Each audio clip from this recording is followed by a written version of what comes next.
মহিলাদের নিরাপত্তা নিয়ে সমগ্র দেশ যখন উত্তাল, তখন শিলচরে দেখা গেল উল্টো পুরাণ।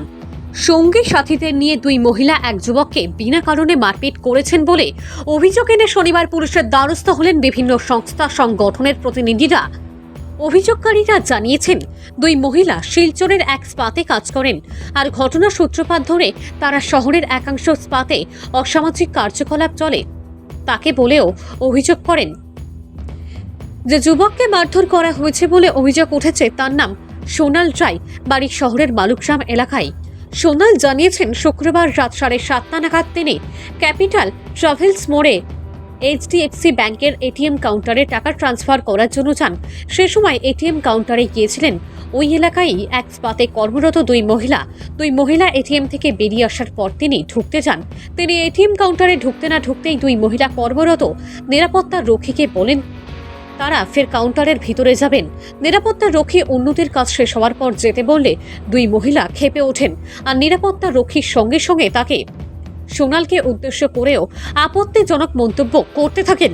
এই অবস্থায় তিনি প্রতিবাদ করলে তাকে মারপিট শুরু করেন। দুই মহিলার সঙ্গে সঙ্গে তাদের সঙ্গে থাকা এক পুরুষও তাকে মারপিট করেন।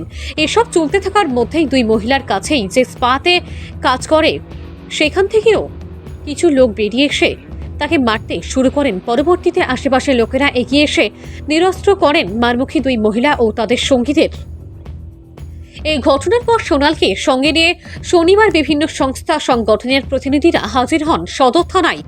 ঘটনা নিয়ে এজাহার দায়ের করার পাশাপাশি সংস্থা সংগঠনের পক্ষ থেকে পুলিশের কাছে শহরের একাংশ স্পাতে অসামাজিক কার্যকলাপ চলছে বলেও অভিযোগ করা হয়। Bureau report, Assam prime network. কালকে আমি 7:30 সময় আমি এইচডিএফসি ব্যাংকের ক্যাপিটাল পয়েন্টে এটিএমে গেছিলাম টাকা জমা দিতে। ওইখানে অলরেডি তারা দুইটা মেয়ে লোক ছিল, তারা টাকা জমা দিতে আসছিল। তারা শেষ হওয়ার পরে সিকিউরিটি গার্ডে তারা বাইক করতেছে, আপনারা হয়ে গেছে, বাকি তারা ঢুকছে। আমি ঢুকছি, ঢুকার পরে আমার আগে আর লাইনে একজন আসছিল, তাই টাকা জমা দিলাম। তো তখন সিকিউরিটি গার্ডের লোকে তাই আবার জমা দিত, তো এটা নিয়ে তাই একটা স্টাফেল হল, তাই পর যে না লেডিস লাইন আলাদা লাগে ওইটাকে তাই তারা চলে। তারপরে ভিত্তিতে তাই এবার বাইরে উঠিয়ে এখন মানুষগুলো কীরকম ছেঁচড়া, তারা ইয়া হাসে। আমি বাইরে উঠিয়ে বলছি, দেখুন আপনার যদি কোনো আপনি সিকিউরিটি গার্ডের সঙ্গে কথা হয়, এখানের মধ্যে আমার তো কিছু নাই, আপনি মানুষ তুলে কেন বলি এই খালি এই যে মানে তাই যে আমি বলছি, আমি কথাটা কেন কথা বলি, আমি আবার ভিতরে ঢুকে গেছি, গিয়ে আমি টাকা জমা দিতে। তারপরে বাইরে তারা হাল্লা জিল্লা করে, তখন ব্যাংকের স্টাফে মানে উঠে বলছে, দাদা আপনি বাইরে যান গিয়ে আপনি মাতিয়া শেষ মানে জিনিসটা শেষ করেন।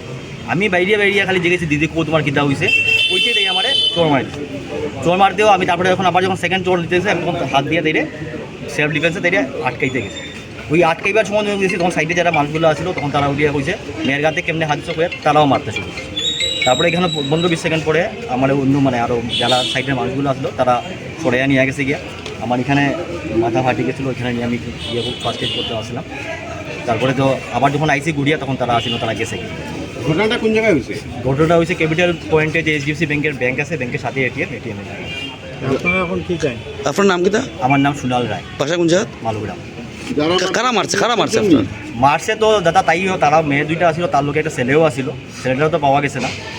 আর মেয়েগুলো আইছিল কালকে। সুজুকির উপরে তারা কাম করে শুনছি। নাম তো একজনের নাম জানি, একজনের নাম হলো উমাচন্দ্র, বাকি সেকেন্ড আর তারা কি স্পাই করেনি এটার ব্যাপারে আমার আমি যেটা শুনছি, যতটুকু শুনছি তাই রিলায়েন্সের উপরে স্পাত সুজুকির উপরে আমরা শুনছি, সুজুকির উপরে উনি বলেছেন ভিকটিমের সাথে কি হয়েছে না হয়েছে। ব্যাপারটা খুবই দুর্ভাগ্যজনক। আমি ওকে পার্সোনালি চিনি, যে ঘটনাটা হয়েছে তার সম্বন্ধেও বলেছে। ব্যাপারটা হয়েছে কি, ও যখন ওখানে গেছে ওই এটিএমের ভেতরে ঢুকেছে, এটিএমের ভেতরে ঢোকার পর ও টাকা জমা করতেছিল। মেয়েগুলো কিন্তু তার আগেই বেরিয়ে এসেছে ওখান থেকে। বেরিয়ে আসার পর ওদের বোধহয় টাকাটা জমা হয়নি, টাকাটা কিছু টাকা বোধহয় বাকি রয়েছিল, পরে জমা করবে বা কিছু করবে। তো ওই ও ঢুকেছে, ওর টাকাটা জমা করবে। মেয়েগুলো তারপর কি করেছে, আবার ঢুকেছে ভেতরে ঢুকে সিকিউরিটি গার্ডকে বলছে যে কেন মেয়েদের জন্য আলাদা লাইন নেই কেন, বা ওইসব নেই কেন, ওর সাথেও দুর্ব্যবহার করেছে। তারপর সিকিউরিটি গার্ড বলছে মেয়েদের জন্য আলাদা লাইন করার বা ওটা করার আমাদের কোনো স্পেসিফিকেশন গাইডলাইন ওইভাবে কিছু নেই এটিএমে রাখার জন্য। তারপর বলে ও চলে গেছে, আর ও ছিল ভেতরে। ওকে তারপর ওরা বলছে যে কীরকম ছেঁচড়ার মতো দাঁড়িয়ে আছে, ওইভাবে ওকে একটা কমেন্ট করেছিলেন। ওকে কমেন্ট করার পর ও তারপর বললো, দেখে এখানে তো কেউ নেই, আপনি কাকে বলছেন? আপনার যদি কিছু কমপ্লেন করার থাকে তাহলে আপনি বিয়েকে বলুন, সিকিউরিটিকে বলুন, বা ব্যাংক ম্যানেজারকে বলুন, আপনি আমাকে কেন বলছেন? ওই কথাটা বলতেই মেয়েটা এত এগ্রেসিভ হয়েছে আর বাইরে এসে মানে বাজে বকাবকি করেছে। লোক যারা ছিল ওখানে সবাই শুনেছে ওদের মুখের ভাষা, কোনোভাবেই কোনো ভদ্র সম্ভ্রান্ত ঘরের মেয়ে ছিল না। ওরা স্পাতে কাজ করুক, যে কোনো জায়গায় কাজ করুক, কিন্তু যেভাবে মুখের ভাষা ছিল আর যেভাবে ওরা কালকে করেছে জিনিসগুলো, ওকে এসে হঠাৎ করে এসে তারপর একটা চোর মেরে দিয়েছে মেয়েটা। ওই কথোপকথনের মধ্যেই চলছে ওগুলো জিনিস। পরে আমরা জানতে পেরেছি যে মেয়েগুলো স্পাতে কাজ করে বা কী করে না করে সমাজের বিভিন্ন ধরনের জিনিসে ওরা লিপ্ত আছে, পরে ওগুলো জিনিস আমরা জানতে পেরেছি। আমাদের আজকের একটাই ডিমান্ড, আমরা মেমোরেন্ডামটা এখানে সাবমিট করেছি, এটাই যত এই অসামাজিক কার্যকলাপ চলছে প্রশাসন যাতে এটার প্রতি একদম কড়া একটা কিন্তু স্টেপ নেয় আর নিয়ে ওগুলোর যাতে একটা সুবিচার যাতে আমরা পাই।